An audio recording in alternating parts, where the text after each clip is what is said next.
Овој викенд стартува пролетната полусезона во втората македонска фудбалска лига со надпрва ред од 16-тото коло. И во пролетниот дел од сезоната ќе може да следите второлигашки фудбал на М-нет телевизија, со што продолжи одличната соработка помеѓу М-нет телевизија и Фудбалската федерација на Македонија. Во рамки на првата пролетна рунда, дербито на колото ќе се игра во Струмица, каде Беласица ќе се соочи со Охрид, дуел на два конкуренти за влез во прва лига. Детонит Плачковица ќе има лесна задача против последно пласираниот Големо Конјари, меч кој ќе се игра на градскиот стадион во Радовиш. Во Гевгелија ќе биде соучувањето меѓу Кожов и Брегалница, соучување на два штипски тренери, тактичко надмудрување на Иван Варадиновски и Владко Костов за освојување на трите бодови што императив и за двете страни.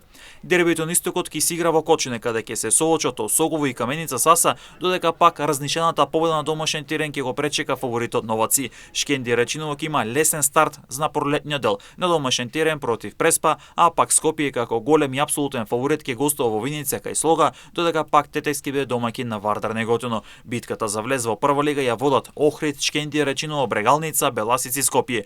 Првиот има директен влез во прва лига, вториот и третиот играат бараж за влез во прва лига. Последните 5 екипи испаѓаат директно во трета лига, а пак екипите од 11-тото до 9-тото место ќе играат бараж за опстанок во втора лига.